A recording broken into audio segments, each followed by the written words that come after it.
Let's try this again. Oh my god. Sorry, I couldn't hear what you said. Hey guys, welcome back to the channel. Bean here, and today I'm coming at you with my top anticipated books of the first half, basically, of 2021. Now, I did not go through all of 2020. I know that's what the original plan was, but there were just too many books coming out. So I have limited myself like no other, and I have picked one or two books from the first 6 months and then one from September that I couldn't skip because, yes. You'll understand when we get there, but yeah, so I'm just gonna hop right in.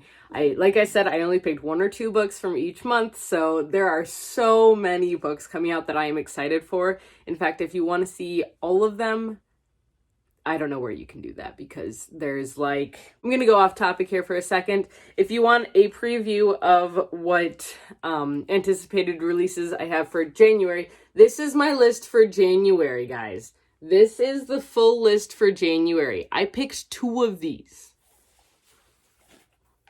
So, if that doesn't tell you what's going on this year, the first half of the year, there are whole bunches and bunches of amazing sounding books coming out, and I can't wait to read them.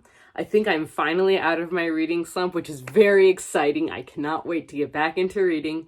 And yeah, I'm just going to jump right into it. The first date that we are going to start with is January 7th, and the book that I am most looking forward to on January 7th is called Blood, Metal, Bone by Lindsay Cummings. Now, you might know Lindsay Cummings from her series, The Murder Complex, I believe it is. You also might know her from the sci-fi series that she wrote with Sasha Alsberg, who is a booktuber here on YouTube.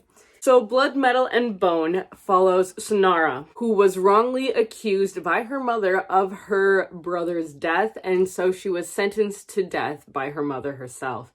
And she ended up being brought back by the shadows and ends up living a cursed life of sorts out on the outskirts of her village or city as a shadow blood. Now, the shadow blood means that she is basically half demon of sorts, so she has these demonic powers, and she lives as a thief out on the outskirts of the village, and she attempts to figure out who actually killed her brother. Now, I am a big fan of Lindsay Cummings and her writing style in general. I think it is super interesting and unique, and she has some very interesting points. So I am intrigued to see what happens in this book.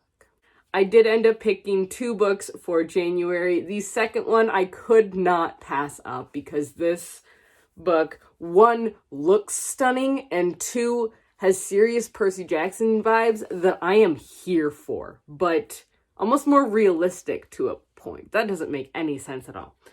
That book is Wings of Ebony by J.L. This book comes out on January 26th, and it is a debut fantasy, so the first book in a new series that follows a black teen from Houston who learns that she is half god and half human when her estranged father, who I don't think she has ever met, comes and picks her up the day after her mother is shot on their own doorstep. Now, she is whisked away to an island where all of these gods are, and she is the only half god, half human there. And she quickly finds herself miserable. And so what she decides to do is she breaks the rule of never leaving the island, and she heads back to Houston in order to find her sister. And when she gets back, she finds that her town is in complete and utter turmoil, and that people are stealing and looting, and there's a lot of destruction going on down there. So yeah, it sounds super intense. The cover is gorgeous, and I am here for a fantasy novel like this that also addresses the racial issues and any sort of family issues where she's taken away from everything she knows. And I'm here for this book. I cannot wait for it. So yes, cool. Next, I'm going to move on to February, and the book that I have chosen for February is What Big Teeth by Rose Szabo. I'm sorry, I tried. And this comes out on February 2nd. I don't know a lot about this book. One, the cover is amazing.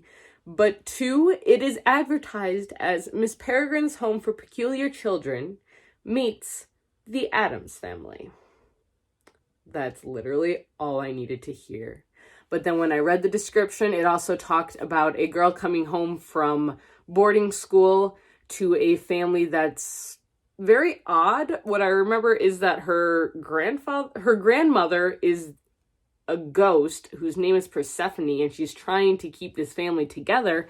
And so our main character ends up trying to help her ghostly grandmother to keep this family together. And it sounds amazing. I don't know. I am so intrigued by this concept, and I think her grandfather has a pig snout, if I remember correctly, or something like that.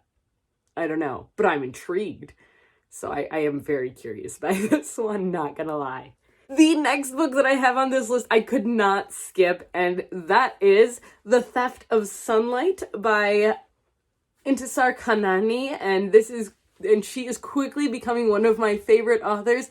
This is the sequel to Thorn, which you would have seen in my last video. It was one of my top books of 2020. This comes out on March 23rd, and I don't want to wait that long, but I have to wait that long, and I'm really bummed about it. So, for those of you who don't know, Thorn was a retelling of The Goose Girl with a magical realism aspect that I absolutely adored and characters that I loved. And this is the sequel, long awaited, and I can't wait to get into it. I don't know what it's about and I don't want to know, but I'm so excited for more of her writing. She is now an auto-buy author. I will buy anything from her because I loved Thorn that much. So, highly recommend if you haven't read it yet. All right, the next book I'm going to talk about comes out on April 20th, and that is Witches Steeped in Gold by Cinnamon Smart. Now, this cover, for one, I would just like to gush over for a little bit because it is gorgeous. This is the most gorgeous cover I have seen in a while, and I am so excited for it. It is another debut novel. It is Jamaican-inspired fantasy. This follows two characters, This follows two witches, so two main characters from two different covens who are separated due to that. They are not friendly at all, really, so I'm guessing it's like an enemies kind of alliance that's going to happen in this story, which is super exciting. The first witch in this is a prisoner, so she is actually, I believe, a thief, if I remember correctly, and she, excuse me, and she is locked up. She has no desire to do anything for the crown. And the second one is actually the daughter of the queen, so one of the princesses, who has no intention of sacrificing herself like her older sister did in order to increase her mother's power. So they end up forming a very rocky, a very precarious alliance in the attempt to bring down a common enemy. I don't know if this common enemy is the queen or if it's someone else, but whoever it is, I am very excited for this. This sounds super intriguing and I'm here for it. So yeah. All right, moving on to May 4th. This is actually a book that I have pre-ordered, and that is Blade of Secrets by Tricia Levenseller. Now, we saw Tricia Levenseller live back before the pandemic happened over a year. Oh gosh, it's been over a year. Okay. Moving on from that fact, I just realized. Coffee. But this story comes out on May 4th and follows a female blacksmith who has a magical ability to create one-of-a-kind magical items. Now, she also has social anxiety, so she hates going out in crowds, hates advertising, any of that kind of thing. She is most comfortable in her forge, which I completely understand there, girl. I would love to learn how to be. I think that would be really cool to learn how to be a blacksmith. Like, seriously, that would be sweet. To be able to make all, I would love to do that. That would be so cool. If anyone knows how I can do that, let me know, because I am intrigued by this. Moving on. Anyways, she ends up taking a commission from a warlord, and this warlord, it turns out that this commission is not something that she wanted to take, and she ends up going on the run in order to escape and to protect the kingdom from this warlord who has had her create a weapon, which is a sword that will reveal the secrets of its victim. How cool is that? Like, that is super unique. I have not heard of that really before, so I am very intrigued by this book. This cover is beautiful, and Tricia Levenseller's writing is, I love it. It's gorgeous. So my favorite book from her is still Warrior in the Wild, which was amazing. Go read it. So this, I believe, is the first book in a series, so we'll see what happens with that one. I am very intrigued by it. And yeah, that one is May 4th. This next one comes out in June, and this is one that I stumbled upon that I don't think I have heard a retelling of before, but it is called Daughter of Sparta by Claire M. Andrews. I keep looking to the corner because that's where my iPad is with all of my information on it.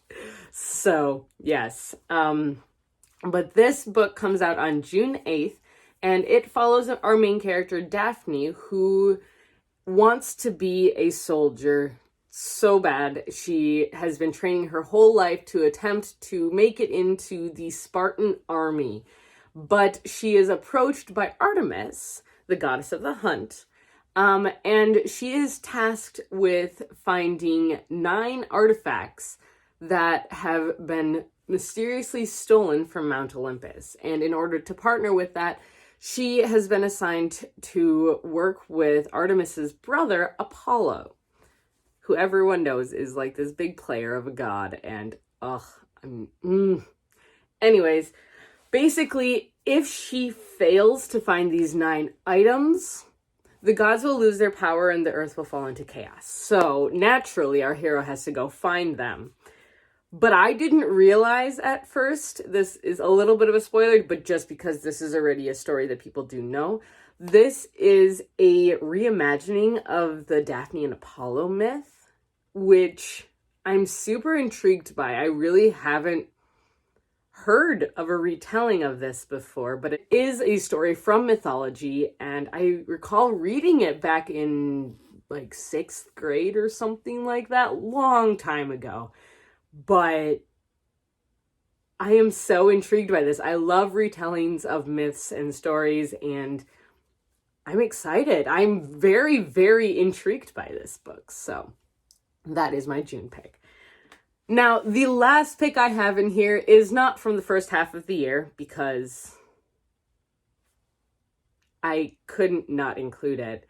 And that is a book that comes out on September 7th, 2021. And that is Empire the Vampire by Jay Kristoff. And now there isn't a cover for this yet.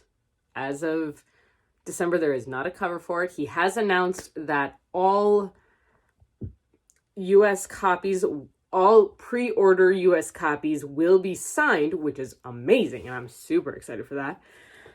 But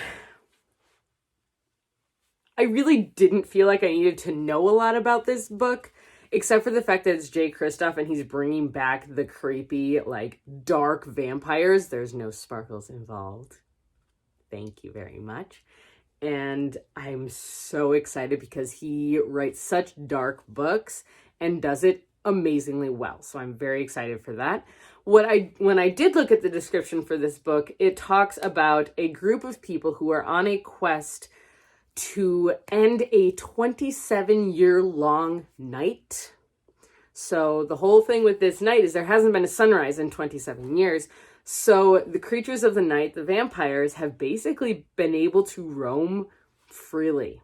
They don't have to worry about the sunlight. They don't have to worry about anything like that. And this group is trying to stop them and trying to find sunlight. And oh my gosh, I need it.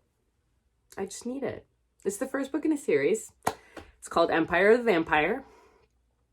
Yeah, that's what I got on it. So, yes. That is what I have for you guys here today. Another really short video. I hope you enjoy it. But if you did enjoy it, now is the perfect time to give us a thumbs up and hit that subscribe button. We We post videos every Tuesday, Thursday, and Sunday. And if you want to be reminded when we post these videos, please hit the little bell icon down below. All of our information can be found in the description, along with links to our blogs and our other social media. So please talk to us down in the comments. And until next time, guys, please stay safe, stay healthy, and keep reading. Bye!